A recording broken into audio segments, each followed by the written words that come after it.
Blunder, hindi plunder. Blunder, tama po yung narinig nyo, blunder, hindi plunder. Sabi nga nung mga kaibigan nating Ilocano, blunder, hindi plunder. Yan, blunder, hindi plunder. Ito po yung mainit na isinasaksak sa baga nating mga Pilipino itong kaso ng plunder. Wala namang plunder. Tara po doon sa mga nakasubaybay sa nagaganap na rally at yung mga lumalahok sa payapang pagkilos noong June 30 at kahapon sa EDSA, ngayon ho ay lumipat ang venue sa Liwasang Bonifacio.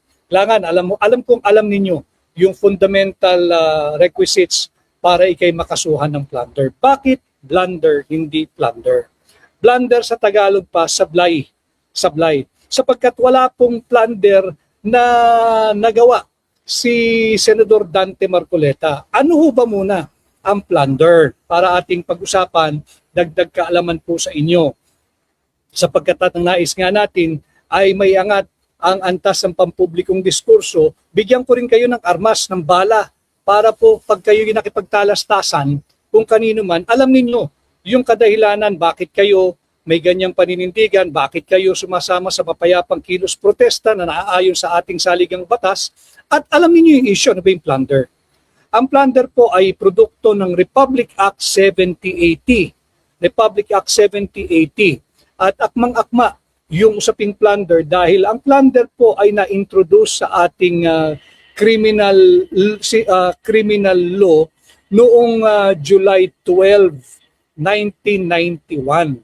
July 12, 1991, nung ito po ay naging isang ganap na batas. Bakit akmang-akma? Ngayon po ay July 2 at magse-celebrate na po ng anibersaryo, kung sineselebrate man ang anibersaryo ng pagkakapasa o pagkakapirma ng isang batas kagaya ng RA 7080 o yung Plunder Law.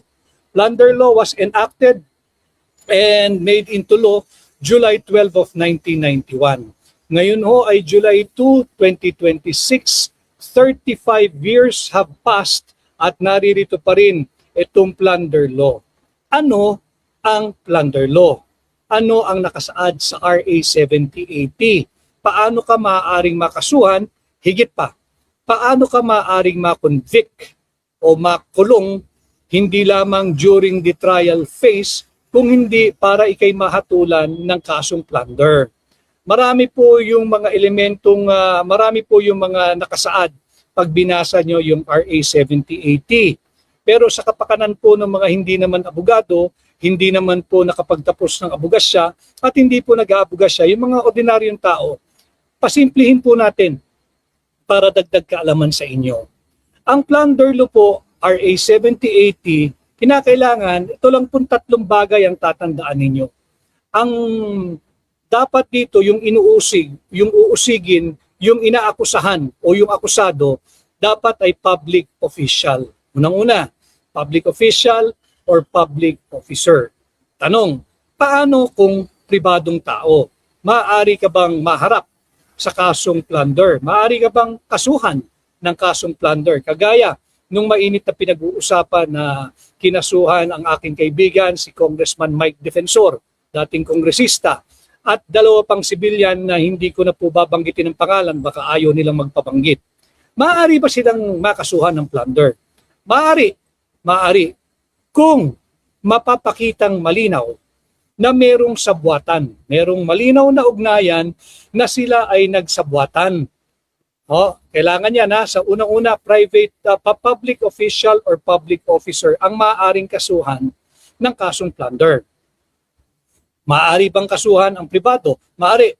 Subalit kinakailangan may pakitang malinaw na merong sabwatan o malinaw na ugnayan itong public official or public officer at itong pribadong mamamayan. Pangalawa, may papakita na nagkamal. Ito importante ito. Nagkamal ng illegal na yaman yung public official or public officer sa pakikipagtulungan o pakikipagsabwatan nung pribadong mamamayan. Maaari pong walang pribadong mamamayan Lagyan po natin ng konteksto yung ating diskurso ngayon. Bakit blunder at hindi plunder? Blunder sa Tagalog, sablay. Yung plunder, alam naman ninyo, pandarambong. napaka-ordinaryo sa panahon ng Marcos Jr. administration. Kanya nga nagrarally ang sambayan ng Pilipino. So una, ang offender must be a public official or public officer. Maaari ding pribado basta't mapapakita na meron silang sabwatan o ugnayan. Pangalawa, mayroong pagkakamal ng illegal na yaman o nakapag-ipon ka ng illegal na yaman sa paanong pamamaraan, sa pamamagitan ng potong, kickbacks, commission, misappropriation of public funds, malversation of public funds, at saka illegal asset distribution. Hindi po pwedeng isa lang ha. Kunyari, kumita ka lang, nakapagkamal ka ng illegal na yaman sa pamamagitan ng kickbacks. Kinakailangan po kasi yan, kombinasyon o series of illegal overt acts. Yan ang nasa batas. Pag wala yung kombinasyon ng kickbacks na galing sa malversation of public funds o nagkaroon ka ng kickback galing sa misappropriation of public funds o kaya nagkaroon ka ng komisyon dahil sa illegal asset distribution, katulong ang isang pribadong mamamayan o isa ring kapwa mo gobyerno, maaaring pumasok sa kasong plunder yan. Dalawa na po yan, dalawa na yung ating elemento o requisitos para sumampa yung kaso o yung aligasyon sa plunder. Pangatlo, alam na alam ninyo ito, kinakailangan hindi bababa sa 50 milyong piso yung iyong ninakaw o yung kinamal na yaman. Hindi bababa, not less than 50 million pesos yung illegal wealth amassed. Gamit yung series of acts or combination, kagaya ng kickbacks, galing sa malversation of public funds, kagaya ng komisyon sa pamamagitan ng illegal asset distribution ng pamahalaan, o komisyon, o suhol, o kickback, o extortion sa pamamagitan ng misappropriation of public funds. So tatlo po yung mahalagang elemento. Para po pag kayo nakipagtalo kahit kanino, matalino po ang inyong magiging talastasan. Yan po yung layunin ng ating hakbang ng maisog, yung transparency, advocacy, peace, and security. Hindi naman tayo pwedeng mag-advocate when we do not know or bangkarote yung ating kaalaman pagdating sa advocacy ang ating isinusulong. Kanya dito po sa ating pahina, sinisikap natin na madagdagan ang inyong kaalaman at mamulat ng higit ang inyong kaalaman. Meron bang nagawang plunder si Senador Dante Marcoleta? Kasabwat ba niya si Mike Defensor? Sila ba'y nakagawa ng isang kasong plunder? Ulitin ko ang mga basic fundamental elements para masampahan ka ng kasong plunder. Plunder hindi blunder, hindi sablay. Una, kinakailangan yung taong inaakusahan mo ay public official or public officer. Pasok doon si Senador Dante Marcoleta. Maaari ding pribado. Pasok doon si Mike Defensor. Subalit may problema. Kinakailangan maipakita mo na meron silang sabwatan. Yan, wala yan. Bungi na agad. Sabwatan na Walang sabwatang na ipakita Aligasyon lang. Na merong sabwatan si Dante Marcoleta at si Mike Defensor. Hindi na ipakita yan. So yung unang elemento, bagsak. Papagsakin pa natin. Meron silang sabwatan na magkamal ng illegal na yaman. May lalong wala. Pagkamal ba ng illegal na yaman ang campaign donation? So makikita natin, unang elemento pa lang, bagsak na. Kanya nga, blunder ito hindi plunder. Sablay ito, hindi ito plunder. Tungo tayo sa pangalawang elemento. Yung pangalawang elemento, kinakailangan, nagkamal ng yaman si Senador Dante Marcoleta na inaakusahan. Sa pamamagitan ng kombinasyon o series of acts na kagaya ng kickbacks, ng dahil sa malversation of public funds, komisyon dahil sa illegal asset distribution ng mga pag-aari ng pamahalaan, o kaya komisyon o kickback o extortion or kotong sa pamamagitan ng misappropriation of public funds at sa tulong ng pribadong mamamayan kagaya ng inaakusang si Mike Defensor. Pangalawang elemento, wala pa rin. Bagsak na naman, bagsak pa rin at bagsak na bagsak. Pangatlo, importante, nakapagkamal ng illegal na yaman sa halagang hindi bababa sa 50 million pesos. Merong bang nakamal umano na mahigit o hindi bababa sa 50 million pesos? Wala. So yung pangatlong elemento, wala pa rin, zero, bankrupt sa anuman sa mga elemento ng plunder. Bakit? Yung sinasabing 75 million pesos, yun ay isang donasyon. Donasyon para sa pagsasagawa ng isang matagumpay na kampanya para senador. Wala itong plunder. Blunder po ito, blunder. Tanong, kung merong pagkamal ng illegal na yaman, yung ill-gotten wealth, hindi pa ang ill-gotten wealth ang katumbas niyan o agad-agad na ginagawa dyan ay hidden wealth. Bakit? Ill-gotten nga kinamal mo nga nagnakaw ka nga Hindi mo pwedeng ipabongga yan. Hindi mo pwedeng ipabida yan. Hindi mo pwedeng ipagyabang yan. Kaya yung mga merong ill-gotten wealth, lagi yan. Tatago nila yan sa kung saan. Sa kamag-anak, sa korporasyon, sa lupa, sa pagsusugal, sa lahat. Diyan ay naiuwi at nagiging hidden wealth. Tanong, merong bang hidden wealth dito sa inaakusa kay Senador Dante Marcoleta? Sablay na naman, blunder na naman ang ombudsman. Bakit? Saan ka nakakita ng taong inaakusahan na nagkamal ng illegal na yaman at ito'y itinatago? Kaya nila natunton itong sinasabing 75 million pesos na basihan or their basis or anchor of the plunder case being to be filed against Senator Dante Marcoleta and other private official, like former Congressman Mike Defensor and two others. Ito lamang ang kanilang angkor. Kaya nila ito na-discovery dahil ito ay nailathala. Hindi ito tago. Hindi ito bahagi ng hidden wealth. Walang effort na pagtakpan ito. Bakit kanyo? I-final nga sa Commission on Election. Dineklara nga sa pamamagitan ng Statement of Contribution and Expenditures. Yung campaign contribution, yung Statement of Campaign Contribution and Expenditures. Hindi lamang ito ordinaryong dineklara. Ito ay sworn affidavit. Sinumpaan pa ito ni Senador Dante Marcoleta. So wala ditong ill-gotten at wala rin ditong hidden wealth. Kaya malinaw dito, walang plunder. Hitik, siksik, liglig ang ginagawang persecution ng administrasyon ni Bongbong Marcos, hindi sa plunder po, hindi blunder, sablay, bulilyaso. Yan ay malinaw na nagaganap sa ating bansa ngayon. Hindi po ito plunder. Saan ka naman nakakita kung ang elemento ay ill-gotten wealth?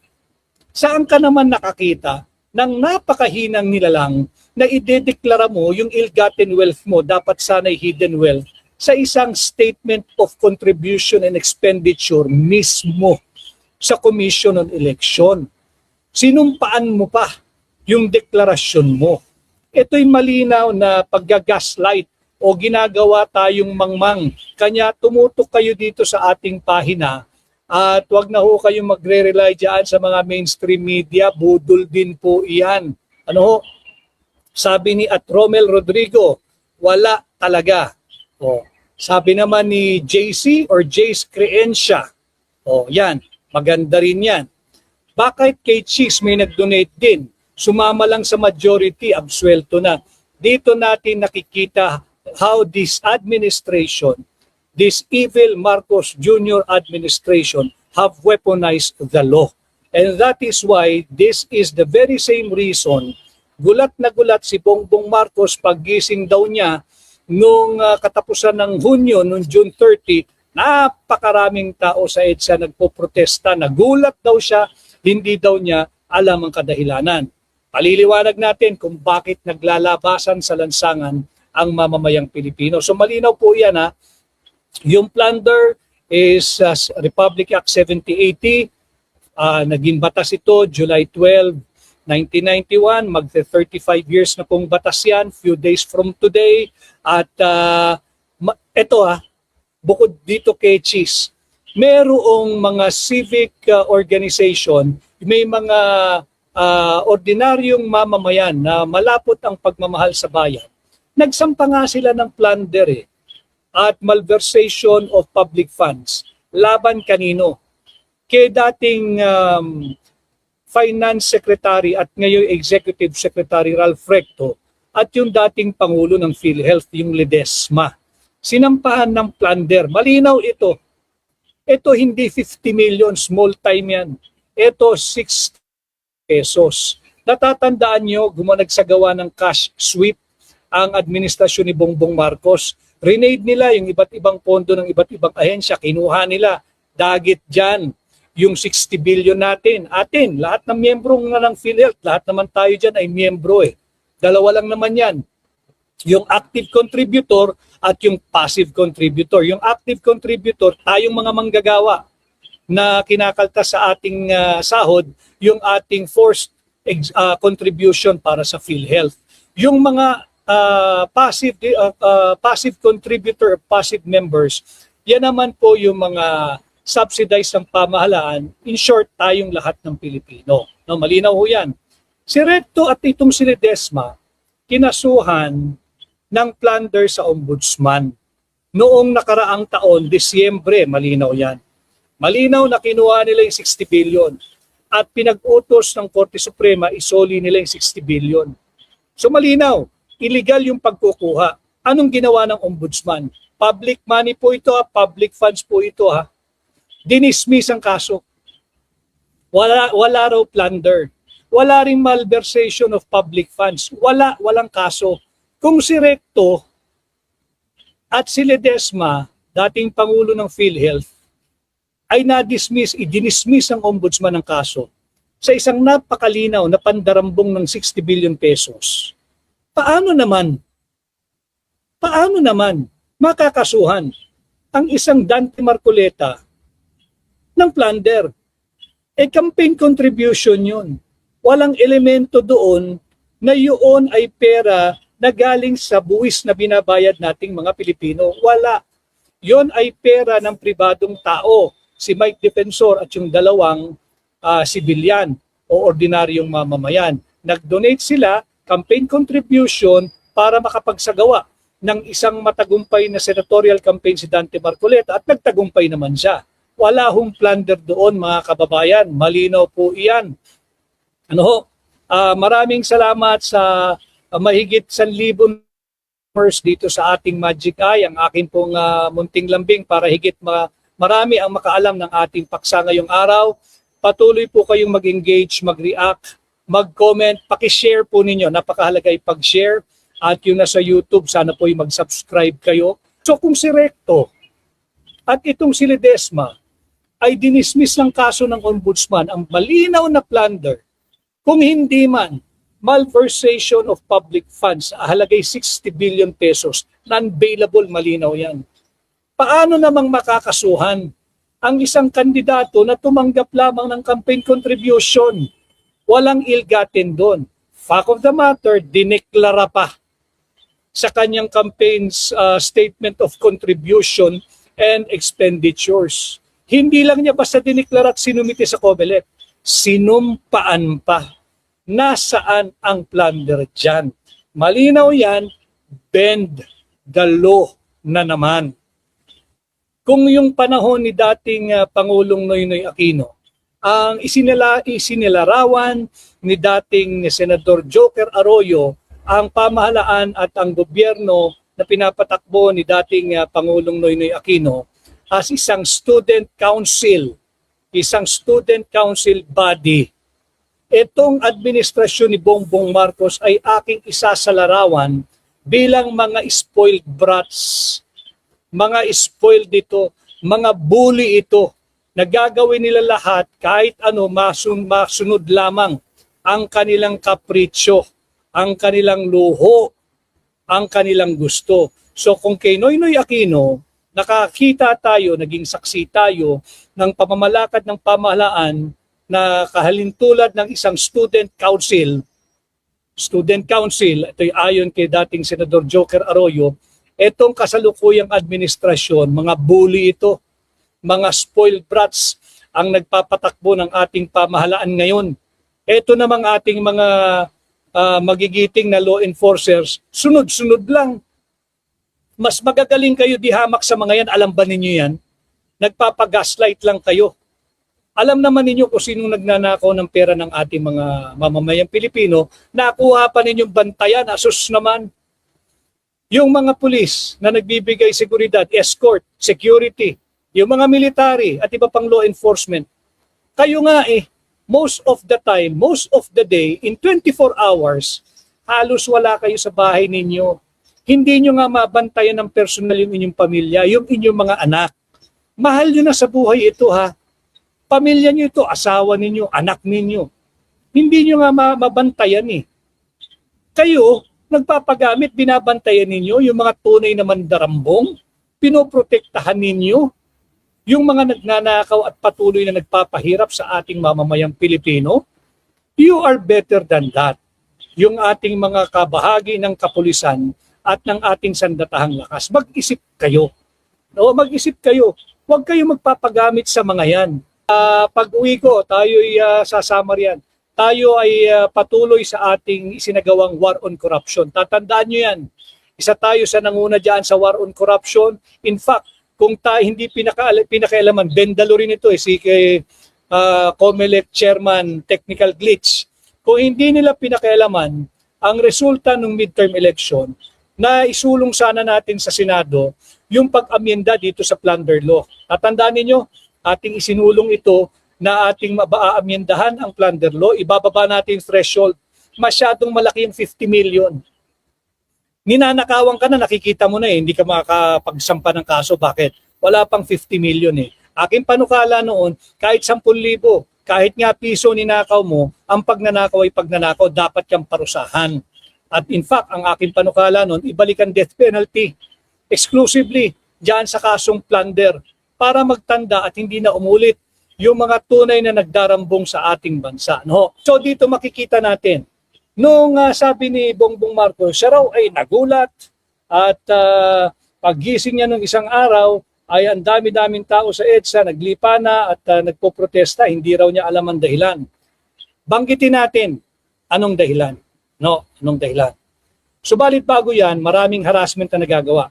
Nananawagan ako sa ating mga kapulisan, pati na sa lahat ng miyembro ng law enforcement. Huwag ninyong ihaharas yung sambayan ng Pilipino na nais sumali sa anumang payapang pagtitipon. Yung pagtitipon na naayon po sa ating saligang batas. Malinaw po iyan. Yan ay nakaukit, nakasulat, may garantiya sa ating saligang batas. Article 3, Section 4. Ano yung ginagarantiyahan ng Article 3, Section 4 ng ating saligang batas? Yung ating right of free speech, karapatan nating magpahayag. Yung ating kalayaan na yung ating of expression. At syempre, yung ating karapatan na sumali sa kahit na anong payapang pagtitipon na naaayon sa ating saligang batas upang iparating ang ating hinaing, reklamo, sama ng loob sa pamahalaan. Hindi dapat hinaharang ang mga nais magtungo ngayon sa Diwasang Bonifacio na. Yung mga nagbabantay sa toll gates natin, sa SLEX, sa NLEX, sa StarToll, kung saan man toll at saan man lansangan, pulis yung mga yan. Huwag kayong magpumapil dyan. Yan ay paglabag sa ating saligang batas. Bakit? Bukod sa sinasabi ko, yung Article 3, Section 4, let me read to you yung Article 3, Section 6. Ano yung Article 3, Section 6 ng ating saligang batas? Yung mga kapulisan natin, do not impair the right of the Filipino people, the right of Filipino citizens to travel. meron tayong lahat ng right to travel, pati police meron. Meron, except pag naka-duty kayo o nasa serbisyo kayo, hingi kayo ng pahintulot. Pero yung ordinaryong mamamayan na nagmumula halimbawa ng Batangas, nagmumula ng Cavite, magmumula ng Davao, magmumula ng Pampanga, magmumula ng Bulacan, magmumula ng Tarlac, wala kayong karapatang pigilan silang bumahe. Bakit? Malinaw yan sa Article 3, Section 6. The right to travel shall, yan ang sinabi, shall not be impaired. Shall not be impaired. Except, of course, it admits of exception. Tatlong bagay. Para yung mga naisumali sa rally, hindi kayo magpahara sa mga yan. Kayo naman mga pulis, huwag kayong paggamit. Ninanakawan na nga tayo eh. Kala nyo naman mga astang oligarko na kayo. Bakit nagnanakaw din ba kayo? Pumaparang ng mga gusto mag-rally. Eh yung mga anak nga ninyo hindi nyo nakikita Hindi nyo nga mabigay yung mga gusto Pero nagtatrabaho kayo ng marangal. Susundin nyo yung mga nagmandarambong. So tandaan lang ninyo, pwede kayo sumuway dyan. Article 3, Section 6. The right to travel shall not be impaired except or unless, tatlong bagay. Pagka in the interest of national security. National security. Pangalawa, public safety. Pangatlo, public health. Malinaw yan silipin ninyo. Article 3, Section 6. The right to travel shall not be impaired except in the interest of national security, ang ating public safety at ang public health. Tanong, meron ba tayong issue sa national security? Wala. Meron ba tayong issue sa public safety? Wala. Meron ba tayong issue sa public health? Wala. Wala. Patunay. Tingnan ninyo yung portal ng GMA7. Sinabi doon sa GMA7, binalita nila, yung naging payag ni Bongbong Marcos, yung kinikinalang commander-in-chief nitong mga AFP at PNP, nagpayag mismo si Bongbong Marcos. Wala siyang nakikitang peligro sa isinasagawang rally na pinamumunuan ng ating mga kaibigan at kapatid sa Iglesia ni Cristo. Siya mismo nagsabi, wala raw peligro. Wala siyang nakikitang peligro, kaya malakas ang kanyang loob na bumabiyahe pa. Bumahe pa sa Canada Bumahe pa sa Canada. Dahil wala siya na merong threat sa national security, na merong threat sa public safety, at merong threat sa public health. Wala. Therefore, illegal yung ginagawa ng mga kapulisan.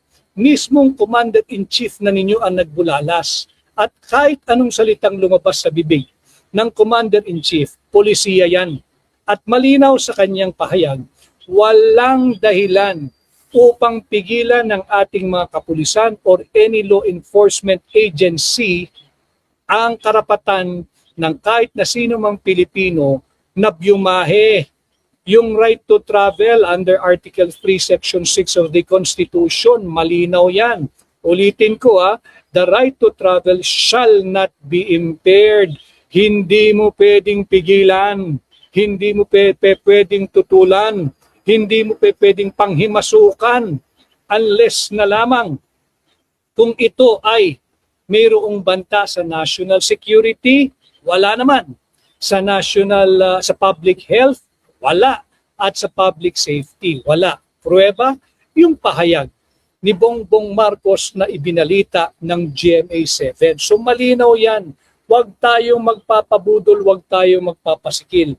Sapagkat yung ginagawang yan, hindi na yan rule of law. You keep on harping, keep on reminding those who join the peaceful and constitutional protest na rule of law, rule of law, rule of law. Kayo nga hindi kayo sumusunod sa rule of law. Ang ginagawa niyo yung martial law. Bakit niyo pipigilan ang ating mga kababayan na bumahe? Bakit niyo pipigilan ng ating mga kababayan na dumalo sa isang payapang pagtitipon? Dalawang constitutional articles na at provisions ang ating binanggit. And let me just itahin natin. Unang-una, yung Article 3, Section 4. Malinaw yan. Yung tatlong karapatang merong garansya at sinisiguro ng ating saligang batas. Yung right of free speech, yung right to free speech, yung ating freedom of expression, and the right to peaceably assemble. Yang tatlong karapatang yan ang ginagawa ng mga nagpoprotesta. Dugtong natin yung ginagawang panggigipit. Hindi ninyo pwedeng harangin yung mga nais sumali sa isang pagtitipong payapa. Again, yan ay may constitutional guarantee. Yung right to travel, meron din constitutional guarantee. Go visit Article 3, yung Bill of Rights. Article 3, Section 6, malinaw yan. Yung right to travel shall not be impaired unless merong banta sa national security, sa public safety, or sa public health. Wala. Prueba. Nagsalita mismo yung inyong kinikilalang Commander-in-Chief na walang banta sa isinasagawang rally kahapon at ng isang araw sa EDSA, ngayon sa Liwasang Bonifacio, na pinamumunuan ng ating mga kasama at kaibigan at kapatid sa Iglesia ni Cristo. So walang dahilan upang pigilan yung mga nais dumalo sa rally. No, malinaw 'yan. Kaya nasa lansangan ang mga Pilipino ngayon. Bakit? They are exercising the rights that is guaranteed, enshrined, and protected under our Constitution. That is the rule of law. Itong mga naghaharang at nagpapatupad ng paghaharang, huwag kayong pumapil na marsyalo tayo. Huwag. Tayo ay nasa isang demokrasya. Huwag ninyong gagawin yan. Ngayon, nung June 30, madaling araw, nagulat daw si Bongbong Marcos. Bakit daw ang dami-daming tao sa lansangan? Ikinagulat niya. Bakit mo ikagugulat? Diba? Bakit mo ikagugulat? Pambihira naman.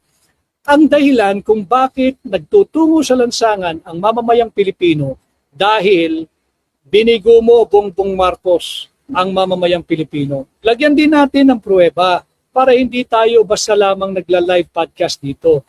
Ang ating pruweba, base pa rin sa ating saligang batas. Article 7, Section 5. Ano yung Article 7, Section 5?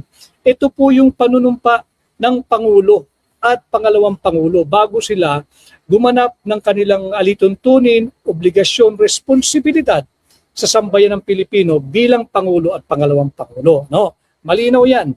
Ano yung nakasaad sa kanilang oath of office? Apat na bagay po aking hinimay para sa inyo. Unang-una, nakalagay doon, sila'y nangangako that they will preserve and defend the Constitution. Ito yung dahilan, hindi siya dapat nagugulat. Siya ang dahilan kung bakit nagtutungo sa lansangan at nagsasagawa ng payapang protesta ang mamamayang Pilipino ng palaki yung crowd na in attendance. Hindi kagaya nung whitewash march, nung mga banal-banalan, pero wala naman, may nagnakaw daw, wala namang kriminal. Hindi maisigaw na Marcos resign. Wala yun. Yung naganap nung linggo, yung whitewash march, wala yun. Ito yung tunay na pagtitipon. Na hopefully nagpapatuloy pa rin ngayon sa Liwasang Bonifacio. 4 na kadahilanan. Bakit naglalabasan sa lansangan ang mamamayang Pilipino? Unang-una, yung kanyang pangako na ayon sa saligang batas to preserve and defend the Constitution. Unang-una yan. Paano mo ipe-preserve at pagtatanggol ang Constitution kung ikaw mismo ang may akda o author ng most corrupt budget ever? Nung kanyang pinirmahan, yung most corrupt budget ever noong 2025 GAA. Malinaw doon. Bungi-bungi, ang daming blanco. Tambalan yan. Huwag natin tambalos-los. Speaker no, si Martin Romualdez. Sidekick niya, si Saldico. Yan yung mga yan Si dating Senadora Grace Poe. At yung kasalukuyang senador ngayon na si Chis Escudero.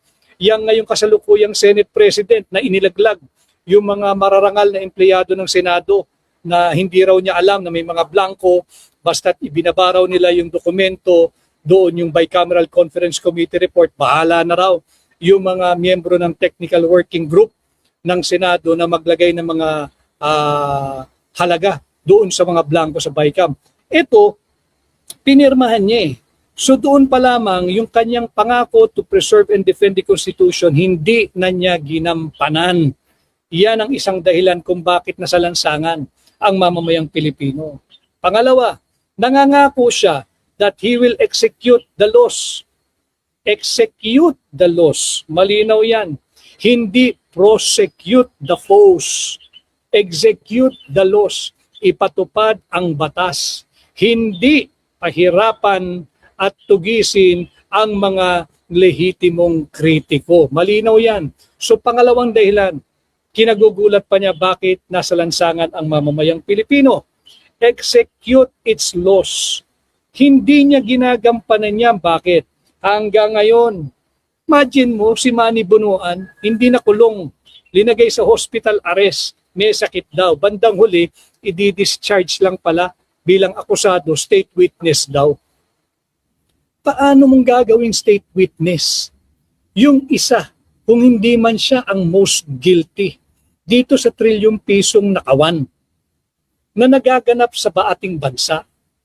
Kung hindi man siya ang author o akda, ang may akda niyan, kung hindi man siya yung most guilty, hindi siya yung least guilty. Paano mo gagawing state witness yung taong yan? Yang si Manny Bonoan, dapat yan panagutin. Nagpakatanda-tanda na, yan, kasali pa rin sa pantarambong ng pera ng bayan. Ano na nangyari kay Adrian Bersamin? Nasaan na? Si Mina Pangandaman. Ano na ang kaso ni Martin Romualdez? Yan yung dahilan bakit nasa lansangan ng mamamayang Pilipino. Because Bongbong Marcos failed to execute our laws in accordance to the constitutional dictates of his oath of office as enshrined in Article 7, Section 5 of the Constitution. Pangatlo, nakalagay sa kanyang oath, do justice to every man. Mahalaga ito, yung ating mga kababayan na nanonood ngayon diyan sa Davao. Maraming salamat sa inyong patuloy na suporta. Do justice to every man. Tell me, even yung trolls, tell me, yung doing justice to every man, ipinagkanulo mo ang kapwa mo Pilipino, hinayaan mong manghimasok ang isang banyagang korte na wala namang jurisdiction sa ating bansa, inihandog mo si dating Pangulong Rodrigo Roa Duterte dyan sa ICC. Is that doing justice to every man? Ano ang plano mo, Bongbong Marcos at iyong administrasyon kay Senador Dante Marcoleta? Kakasuhan mo ng plunder dahil sa campaign donation, wala namang elemento ro na public money yung kanilang pinakinabangan, wala namang pagnanakaw doon, wala namang kickback doon, wala namang ill-gotten wealth doon. Yan by doing justice or to do justice to every man? Yung patuloy na panghihimasok ng ICC under your administration, you being the president, at iyong nais pang magdala pa ron ng iilan pang mga Pilipino sa dahig, isuko ang patuloy ang ating soberanya, is that doing justice to every man? Pangatlong kadahilanan kung bakit nasa lansangan ang mamamayang Pilipino. At yung pang-apat, mahalaga ito, ang nakalagay doon sa kanyang oath, and bago magtapos, and consecrate myself to the service of the nation. Anong ibig sabihin yan? Consecrate myself to the service of the nation.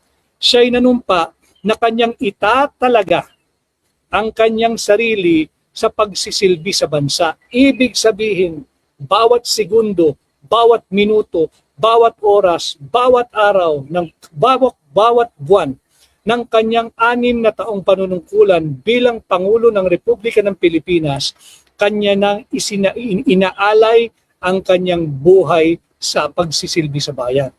Tanong, maituturing ba ninyo na itinilaga na niya ang pagtatalaga ng kanyang sarili, ang kanyang ginawa para sa pagsisilbi sa ating bansa? Sagutin niya, hindi siya dapat nagugulat. Baka naman, itinilaga lang niya ang kanyang sarili upang pagsilbihan ang kanyang angkan, ang kanyang sariling pamilya, ang kanyang sariling interes, at interes ng iilang mga kaibigan. Itinalaga niya ang sarili niya upang isulong ang interes ng kanilang pamilya. Yan ay paglabag sa ating saligang batas. Kitang-kita naman natin yan. Kaya dito malinaw kung bakit nasa lansangan ang mamamayang Pilipino. Balikan natin. Binanggit ko na ito mga constitutional basis, yung Article 3, Section 4, yung ating right to free speech, freedom of expression, and the right to peaceably assemble para din sa gabay ng ating mga kasamahan dyan sa Philippine National Police at iba pang law enforcement agencies. Yung right to travel, do not impair it. Kulang na lang, hingan ninyo ng passport pagtatawid ng toll O hingan ninyo ng passport, mag-ala immigration na rin kayo. You do not impair the right to travel of any Filipino, lalo na kung sa ating bansa lamang. Bakit? Yung right to travel, hindi po pwede, it shall not be impaired except unless pag meron pong banta sa national security, merong banta sa public safety, o may banta sa public health. Again, ulitin ko, walang banta. Patunay, si Bongbong Marcos mismo nagpahayag. Kampante siya, panatag ang loob niya dahil naguluhang nagaganap pag nagtitipon-tipon ang napinangungunahan ng Iglesia ni Cristo. So mismo yung Pangulo ang nagsabi. So polisiya yan. Bakit naman pinipigilan yung mga nais dumalo sa payapang pagtitipon? Yung mga pulis natin, huwag ninyong sasaktan ng mga mamamayang Pilipino. Makiisa kayo, respetuhin ninyo yung kanilang karapatan sa ilalim ng saligang batas. Bakit? Bibigyan ko ulit, dito sa ating pahina, hindi tayo lalayo sa saligang batas lang Basta't kaya yung ating panawagan, uphold, defend, and respect the Constitution. Balikan natin yung Article 2, Section 1. Ano yung sinasabi ng Article 2, Section 1? The Philippines, that includes you and me, Filipino, is a democratic and republican state. The Philippines is a democratic, hindi martial law, hindi autocratic, lalong hindi aristocratic. Yung mga feeling hari at reyna dyan sa Malacanang. Diba? The Philippines is a democratic and republican state. Sovereignty resides in the people and all government authority emanates from them, from us. So yung ating mga kapulisan at law enforcement agencies, pati na NBI, huwag kayong maging marahas kanino man. Maparali yan sa pagpapatupad ng batas, dapat walang kinikilingan. Di ba? Huwag sasaktan ang mga mamamayang Pilipino, huwag nyo rin pipigilan. Bakit? Ang inyong kapangyarihan ay nagmumula sa tunay na soberanya. Sino yung tunay na soberanya? Yung mamamayang Pilipino. No? Para tayo klaro, upang yung mga nais pang magpunta sa rally, lalo na ho ngayon kung magtutuloy-tuloy yan, going into the weekend, Biyernes na po bukas. Marami pong salamat sa halos 1,500 live viewers dito sa aking Magic Eye. Patuloy po kayo. And mag-like, mag-share, at mag-subscribe sa YouTube, sa Facebook po. Sana ay patuloy kayong mag-follow. Yan, tama ito. Sabi ni Arnold, natumbok mo. At Arnold, hado ka na. Maraming salamat sa iyo, Arnold. No? So tayo dito, we are promoting the rule of law, not martial law. Ang ginagawa ng pamahalaan, martial law yan Pagpipigil mo sa pagbiyahe ng mamamayang Pilipino, mismong si Bongbong nagsabi na, walang banta sa national security. Sabi ni Bongbong, walang banta sa public safety. Sabi ni Bongbong, walang banta sa public health. Therefore, yung mga pulis, huwag niyong pigilan yung mga nais bumahe mula sa probinsya at karatig lugar upang sumali sa rally. Huwag niyong pipigilan yan dahil karapatan nila yan. Ano? Para lang klaro tayo. Ngayon, ang tinutulak natin dito, rule of law, rule of law, hindi martial law. Rule of law, para po sa mga nais sumali ng rally, alam ninyo, bawal kayong arestuhin. Kahit pa yung rallying yan ay walang permit. Malinaw yan. Sino nagsasabi? Bukod sa yung Article 3, Section 4, meron pang isang batas. Alam din ng pulis yan. Yung Batas Pambansa 880. Yung BP 880. Karapatan na mag-rally. Karapatan na magprotesta. Bawal. Bawal. Basta't payapa at naayon sa batas at saligang batas. Bawal arestuhin ang sino man nasasali sa kahit na anong payapang pagtitipon. Bawal. Bawal arestuhin ng pulis. Malinaw yan sa BP 880. Bakit may BP 880? Ang BP 880 ay alinsunod sa idinidikta ng Article 3, Section 4. Again, ano yung Article 3, Section 4? Yung right to free speech. Kagaya ng ating ginagawa ngayon sa ating live. Yung freedom of expression at yung right to peaceably assemble. So malinaw yan. Yung BP 880, yan yung nagbibigay diwa doon sa idinidikta at ginagaransya ng ating saligang batas. Ulitin ko BP 880, hanggat payapa ang pagtitipon, walang sino man ang maaaring arestuhin ng kapulisan basta't payapa ang inyong pagtitipon.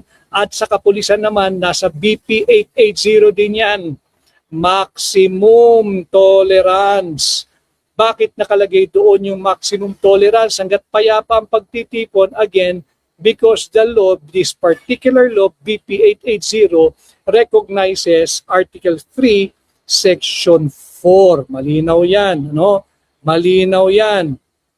So dapat dito, pinoprotektahan natin. Rule of law, hindi rin bawal na sabihin na mag-resign na si Marcos. Diba? O dapat resignation, calling for the resignation or calling for the removal of Bongbong Marcos as president is constitutional. Wala pong paglabag dyan sa ating batas. Bakit? Constitution lang naman uli iyan eh. Article 7, Section 8. Kinikilala yung 4 na pamamaraan kung paano pagkakaroon ng bakante sa Office of the President. Na diskurso na po natin yan, ginagabayan ko lang kayong lahat dahil nga maraming hinaharas na gustong sumali diyan sa ating ginagawang pagtitipon ngayon sa Liwasang Bonifacio. Sabi diyan, 4 na pamamaraan kung paano magkakaroon ng bakante ang Office of the President. Paano mababakante? In case of death, pag namatay. O kaya, pagka mayroong permanent disability, yung baldado ng permanente, hindi na makatrabaho, wala na, hindi na makapag-isip ng tama. Diba? So merong death, merong permanent disability. Ano pa yung dalawa? Removal from office or resignation. So lahat ng hihiling ng resignation or removal of Bongbong Marcos, you are protected under the Constitution that falls under free speech. The coverage of free speech. Bakit? Mismong Constitution kinikilala kung paano nagkakaroon at magkakaroon ng vacancy in the office of the President. Paano uli? Pagka mayroong namatay or death, mayroong permanent incapacity, mayroong removal from office, at mayroong resignation. So malinaw ito mga kababayan, ginagabayan ko kayo na huwag kayong magpapatakot doon sa mga ginagamit ng baluktot, yung mga Bendalo boys. Dami dyan sa Senado. Yung poster boy ng Bendalo, nandyan sa Senado. Oo, nandyan sa Senado. Pero dito bilang gabay, yung blunder ito hindi po plunder, walang nagawang plunder. Si Senador Dante Marcoleta, blunder ito.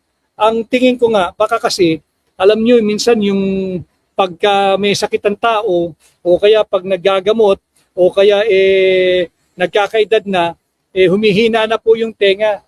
Nagkakaroon ng kumakapal yung tulili ba? Yung tulili. Baka ang payo sa kanya, boss, blunder yan pag ituloy mo.